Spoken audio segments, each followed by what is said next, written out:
Bonjour et bienvenue sur Couleur Papier, c'est avec grand plaisir que je vous retrouve aujourd'hui pour vous proposer un projet. Je crois pouvoir dire que vous l'attendez avec impatience puisque vous l'avez réellement plébiscité lors du live de présentation des nouveautés exclusivités en ligne. Il s'agit de ce projet-ci avec ces superbes zinnias tout en relief, d'autant que sur cette carte, il y a un double relief avec l'épaisseur donnée à ces fleurs, mais également avec la mise en couleur. Vous êtes prêts pour que je vous dévoile tous les secrets de cette jolie carte? Allez, on se retrouve à mon espace de travail immédiatement.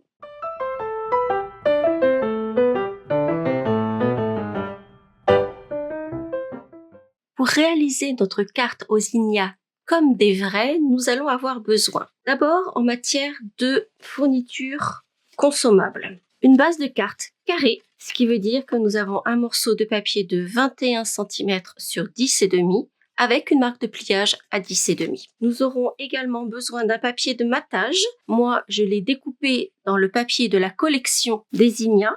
Donc, j'ai pris un papier qui soit assorti aux zinnias que nous allons réaliser ensemble parce que, évidemment, nous allons changer de couleur. Et puis, il nous faudra 3 petites bandes de papier qui mesurent 9 cm,2 sur 3 cm. Mon conseil, c'est de couper un morceau de 9 cm,2 et ensuite de couper 3 bandes de 3 cm dans ce morceau. Comme ça, vous êtes sûr que vos bandes sont toutes exactement identiques. Pour ce qui concerne le matériel, eh bien sûr, je vais utiliser le lot simple zinnia, mais je vais également utiliser le classeur de gaufrage des zinnias, qui est vraiment très joli. Je vais essayer de vous le montrer. Vous voyez ce que ça donne? C'est vraiment très très beau. Donc on va vraiment faire une carte full zinnia. Et puis pour le message, je vais utiliser les étiquettes pour tous les goûts. Sachez que ce produit est en fin de série, donc si vous voulez le garder dans votre atelier, c'est maintenant ou jamais. Moi, je regrette qu'il parte parce que je vais moins pouvoir l'utiliser dans mes vidéos, mais clairement, j'adore vraiment, vous m'avez vu beaucoup l'utiliser depuis 2 ou 3 ans. Vraiment, j'adore ces étiquettes. Et pour le message, j'ai choisi le petit bisou qui est ici. Mais je suis sûre que vous avez plein de sets de tampons avec des jolis messages dans votre scrap room. Moi, bisou, c'est un de mes messages préférés, donc je l'utilise dès qu'il y en a un.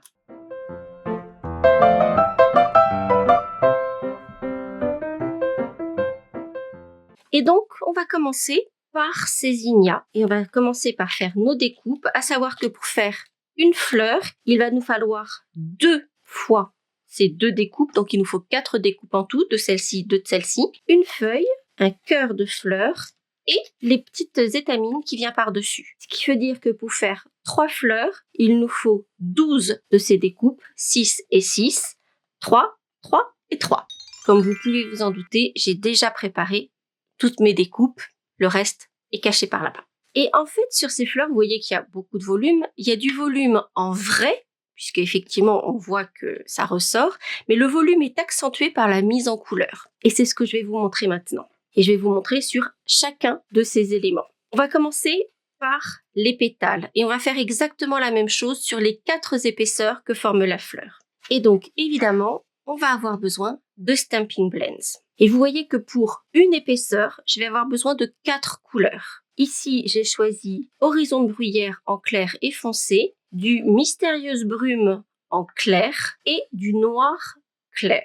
Ça peut vous sembler bizarre, mais vous allez voir. Et on va commencer par la couleur la plus claire, et il faut une couleur un petit peu contrastante qui soit vraiment plus claire. Je ne sais pas si vous avez remarqué, mais sur vos feutres, il y a toujours un trait épais d'un côté et un trait fin de l'autre côté. Ça vous permet de repérer de quel côté est la pointe pinceau et de quel côté est la pointe feutre. Pour ma part, à quelques très rares exceptions, je vais majoritairement utiliser la pointe pinceau et il y a une explication pour ça. C'est-à-dire que pour pouvoir faire des jolis dégradés, il faut que votre papier soit clairement imbibé d'alcool pour qu'ensuite les couleurs puissent se fondre. Et avec la pointe feutre, on va avoir très peu d'alcool, ça va très vite s'évaporer, alors qu'avec la pointe pinceau, notre papier va vraiment être imbibé et on va pouvoir faire des jolis dégradés. Donc, avec notre couleur la plus claire, contrastante, on va simplement faire un petit zigzag, pas complètement sur la pointe, sur l'extrémité de nos pétales, mais quasiment. Vous voyez, on va faire une espèce de couronne.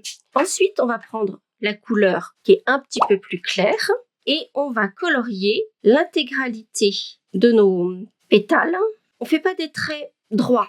On va faire en sorte que ça fasse un zigzag Donc on fait ça sur l'extrémité de tous les pétales et on va faire ça également à l'intérieur et on va superposer pour ne laisser qu'un tout petit filet ici de cette couleur la plus claire. Il n'y a pas vraiment de... Vraiment, c'est tout simple. Hein. Il n'y a pas de... Juste, on fait pas des traits droits. Ça donne vraiment l'impression que c'est un ray de lumière qui arrive. Et on laisse juste une petite bande de cette couleur la plus claire. Et je colorie le tout, comme je vous le disais, parce que je veux que mon papier soit imbibé. Ensuite, je prends ma troisième couleur. Pour moi, ici, c'est Mystérieuse Brume claire. Et je vais ajouter cette couleur juste sur l'extrémité des pétales. Et vous voyez que si on va suffisamment rapidement, les couleurs vont déjà se fondre toutes seules. Et je vais vous montrer, si vous n'êtes pas allé suffisamment rapidement, comment on va procéder. Et puis, en faisant le dégradé, donc je laisse un espace avec la deuxième couleur, je ne vais pas jusqu'au bout, je vais apporter la couleur sur le reste. Si jamais vous n'êtes pas allé suffisamment rapidement et que les couleurs ne se fondent pas, dans ce cas-là, vous reprenez la couleur précédente et puis vous allez, au niveau de la jointure des deux couleurs, repasser avec la couleur précédente. Et c'est ce qui va former le dégradé. Vous voyez, par exemple, là, c'est pas très dégradé. Donc, hop, on va rajouter un tout petit peu de cette horizon bruyère foncé.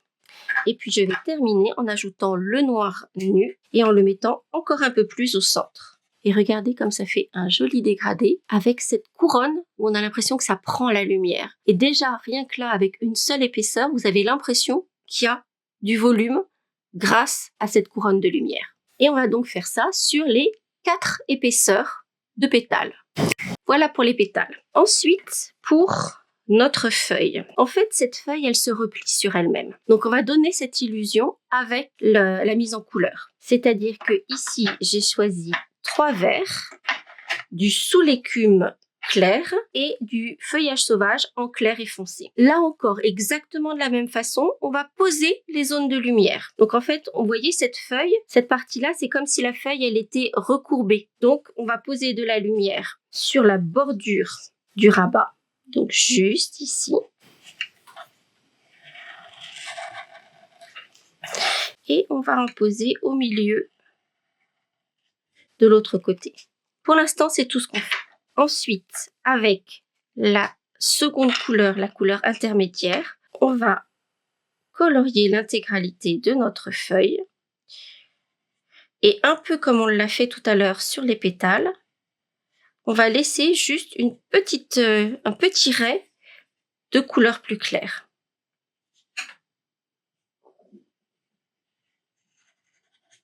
Et on va repasser pour fondre les couleurs.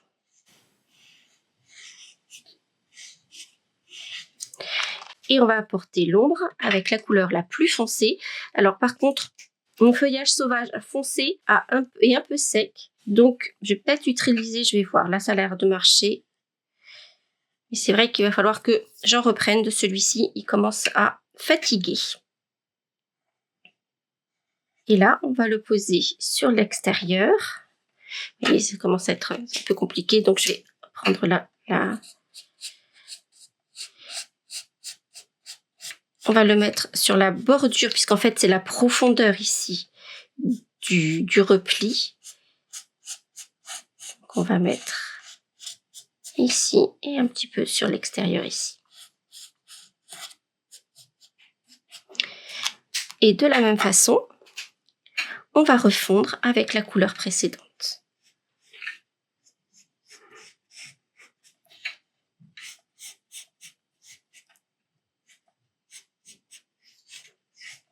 Et pour terminer, on va reprendre notre noir nu, cette fois-ci avec la pointe feutre, et on va juste marquer la partie la plus profonde, comme ceci. Et on va refondre un petit peu avec la couleur intermédiaire.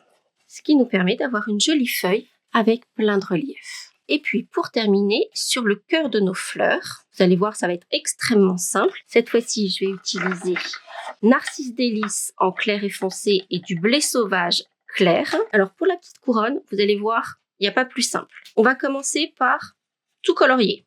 Ensuite, on va ajouter du Narcisse délice foncé au cœur sur les petites étoiles. Donc sur chacune des étoiles ici, hop. Et on va reprendre le clair pour fondre les couleurs, pour ne pas que ça fasse des taches, mais bien que ça puisse fondre les couleurs.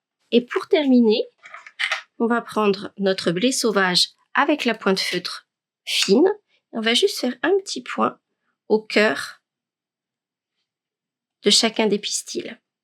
Et voilà, c'est tout. Vous voyez, c'est très simple. Pour le cœur de la fleur, là encore, on va pas s'embêter plus que ça. On va juste prendre notre narcisse délice foncé. On va mettre de la couleur un peu partout. On imbibe bien d'alcool comme je vous le montrais tout à l'heure. Et puis, on va prendre blé sauvage foncé qu'on va poser juste sur le pourtour du cœur de la fleur et juste ici au centre. Et on reprend notre narcisse délice et on va recolorier de nouveau pour fondre les couleurs. Et c'est tout. Voilà, c'est tout ce qu'on a à faire. Par contre, on va le faire sur toutes nos fleurs. Comme je l'ai fait ici, vous voyez qu'ici j'ai un camailleux de rose un peu violet, etc. Je vais faire un camailleux. Donc, comme je vous le disais à l'instant, pour cette fleur-ci, j'ai utilisé du horizon de bruyère en clair et foncé, du mystérieuse brume clair et du noir nu clair. Mais je vais également utiliser sur les autres fleurs que j'ai réalisées du bleu bohème clair que j'ai assorti avec du oasis d'orchidée clair et foncé. Et à nouveau, je vais utiliser du noir nu clair. Et puis la troisième fleur que j'ai réalisée, alors là ça va être un petit peu particulier parce qu'en fait je suis partie sur des couleurs très claires. En l'occurrence du béguin bleu clair, du béguin bleu foncé et du bleu bohème foncé. Et ça, en fait, le bleu bohème foncé, ça équivaut à mon noir. C'est celui qui va vraiment être au centre. Donc, il me manque la couleur la plus claire. Et comme je peux pas aller sur une couleur plus claire, je vais utiliser le nuanceur, le blanc. Et en fait, je vais jouer avec ce nuanceur pour fondre du blanc et que les couleurs ne fassent pas un trait net blanc, mais que ça fasse un trait de lumière blanc. Ça, c'est une petite astuce supplémentaire.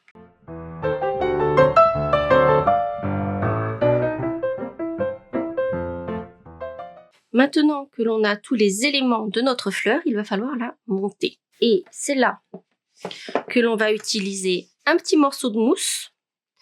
Moi, je vais utiliser mon outil touche à tout avec le capuchon sans ouvrir l'outil. Et il nous faudra également le tapis de silicone et un pistolet à colle chaude. Et donc, on va prendre tous nos pétales. On va prendre un plioir en os et on va commencer par recourber tous les pétales de notre fleur. Alors, je vous ai déjà montré là comment je faisais ça et je vais vous remettre juste ici la vidéo où j'expliquais en détail comment recourber correctement les pétales d'une fleur pour que ça fasse vraiment un joli arrondi. Vous voyez que ça fait vraiment une araignée là. Et au centre, donc je vous le disais avec le capuchon, je vais appuyer d'abord tout le tour et ensuite appuyer bien au fond. Vraiment faire une corolle comme ceci. Et on va faire ça sur les 4 épaisseurs de pétales. Pour la feuille, on va juste jouer et replier un petit peu, faire un Z en fait, pour lui donner un petit peu de volume. Les pistils, on n'a pas besoin d'y toucher. Et le cœur de la fleur, là encore, on va simplement appuyer au centre pour en faire un petit bol. Juste comme ceci. Une fois que nos 4 épaisseurs de pétales sont mises en forme, donc font cet effet araignée, on va pouvoir les assembler. Et comme vous pouvez le constater, puisque on a utilisé 2 die différents, les épaisseurs de pétales sont un peu différentes l'une de l'autre. Et donc, on va alterner forme de pétales. On va commencer par celle qui est plus dense, celle-ci, mettre celle qui est plus fine par-dessus, dense et fine à la fin. Et donc, je vais commencer par prendre une première épaisseur. Je vais juste, celle-ci, c'est la première, donc je vais la réaplatir un tout petit peu. On va prendre une seconde épaisseur et je vais prendre le temps de positionner, regarder comment les 2 pétales pouvoir se mettre. Et là, vous voyez que tout de suite, ça se met impeccablement entre les interstices. Si je le mets dans l'autre sens, on se rend compte que là, ça va se mettre, les pétales se mettent les uns sur les autres et donc ça fait quelque chose de moins dense. Donc, on va les mettre dans ce sens-ci. On va mettre de la colle chaude au dos des pétales.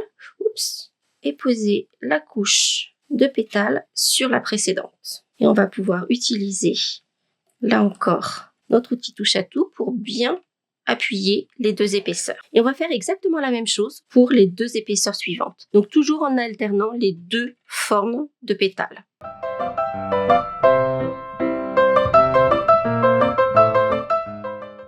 fois que tous mes pétales sont positionnés les uns sur les autres, on va aller chercher le cœur. Et là encore, on va y aller délicatement, mettre une petite noisette de colle chaude et on va venir positionner ce cœur au fond de la fleur.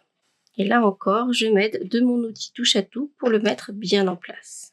Pour la corolle de pistil, c'est un peu plus délicat, puisqu'en fait, je vais m'aider d'une petite pince pour ne pas me brûler, et je vais mettre un peu de colle tout autour, au cœur des étoiles que forment les pistils. Mais il faut mettre vraiment un tout petit peu de colle, et on va le poser délicatement, et ce sera suffisant en fait. Il n'y a pas besoin de faire grand chose de plus. On attend juste que ça colle, et vous voyez juste avec ces tout petits points de colle, c'est suffisant. Ça colle les pistils. Ils vont rester un peu comme ça, comme s'ils étaient en lévitation sur notre fleur. Et du coup, peut-être l'aurez-vous deviné, comme d'habitude, on a la team rose, et je sais qu'il y a la team bleue parmi les habitués de couleur papier. Et donc, voici les deux autres fleurs avec les couleurs que je vous ai montrées tout à l'heure, que je vais assortir sur cette version-ci. Et les petites feuilles qui vont avec.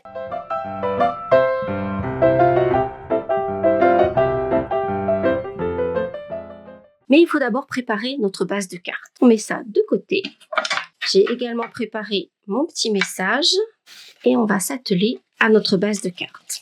Sur le papier à motif que j'ai découpé pour faire le matage, si vous êtes des habitués de ma chaîne, vous connaissez ma petite manie. J'ai pris un Stampin' Right et j'ai mis en couleur la tranche du papier, le blanc du papier, parce que tout de suite c'est beaucoup plus joli. Avec les 3 petites bandes de papier que je vous ai demandé de couper au début, on va les embosser et évidemment on va utiliser notre joli classeur de gaufrage Zinnia. Par contre ils ont un sens, vous voyez que les tiges sont dans ce sens-là, donc faites attention si votre classeur de gaufrage a un sens. Et donc on va passer nos 3 bandes les unes à côté des autres pour embosser et faire la continuité du motif. En revanche, vous l'aurez compris, là je m'étais mise à l'horizontale, cette fois-ci on va changer un petit peu, je vais mettre les bandes à la verticale. Et voici nos bandes de papier embossées avec ces jolis zinnias. Et maintenant qu'on a tout, on va pouvoir tout assembler. Donc on va coller notre papier de matage sur notre base de cartes. On va coller nos bandes dans le même ordre si on veut garder la continuité en laissant 2-3 mm entre chaque bande.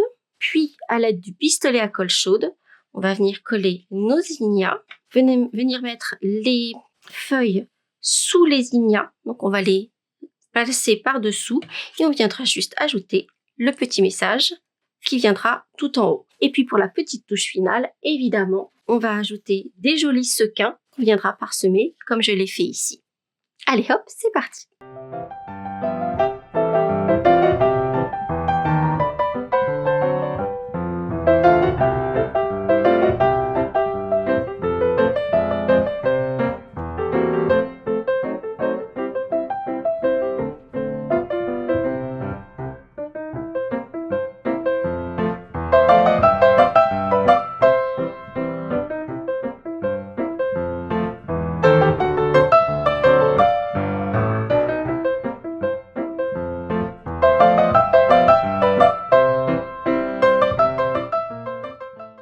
Et voici notre carte finalisée avec ces jolis zinnias comme si c'était des vrais.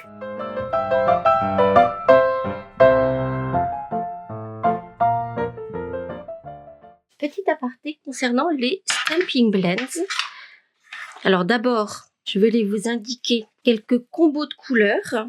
Ici par exemple, j'ai utilisé bain à bulles et mauve mélancolique, toujours avec du noir nu au centre pour donner du relief. Ici, par exemple, j'ai joué avec du bain à bulles clair encore pour donner la petite couronne de lumière. Et après, j'ai joué avec du explosion de baie et toujours du noir nu. Et pour cette dernière fleur, j'ai utilisé toujours du bain à bulles, mais cette fois-ci foncé, et du cerise carmin pour la couleur principale, et toujours avec du noir nu. Mais vous imaginez que un combo de couleurs, on le trouve pas comme ça d'un claquement de doigts. Et donc en fait, regardez, quand je cherche un combo de couleurs, j'ai toujours un petit morceau de papier et je teste mes couleurs. Et vous voyez par exemple ici, là, j'ai trouvé la couleur, c'est celle que j'ai utilisée ici, qui me convenait bien. Pareil, pour mon violet, j'ai pas mal cherché et finalement c'est ce combo-là qui m'a plu. Donc vous voyez, tester juste en mettant vos couleurs les unes à la suite des autres. Vous voyez par exemple ici pour le bleu, j'avais mis du fraisien, alors je sais, non ça devait être du horizon de bruyère clair,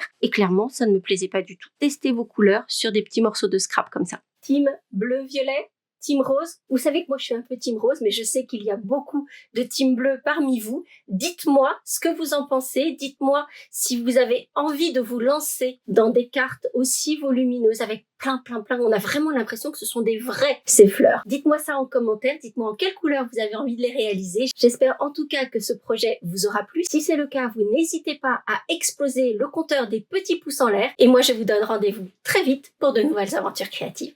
À bientôt! Pour en savoir plus sur ce projet, les dimensions, mais aussi la liste des courses du matériel que j'ai utilisé, rendez-vous sur le blog en cliquant juste là sur la photo. Si ce projet vous a plu et que vous avez envie d'en découvrir d'autres, celui-ci devrait également vous plaire. Et si ce n'est pas déjà fait, n'hésitez pas à vous abonner à ma chaîne en cliquant sur ma boule. Vous pouvez également activer les notifications en cliquant sur la cloche et ainsi être informé de chaque nouvelle vidéo. Ça ne coûte rien et ça fait plaisir. À bientôt!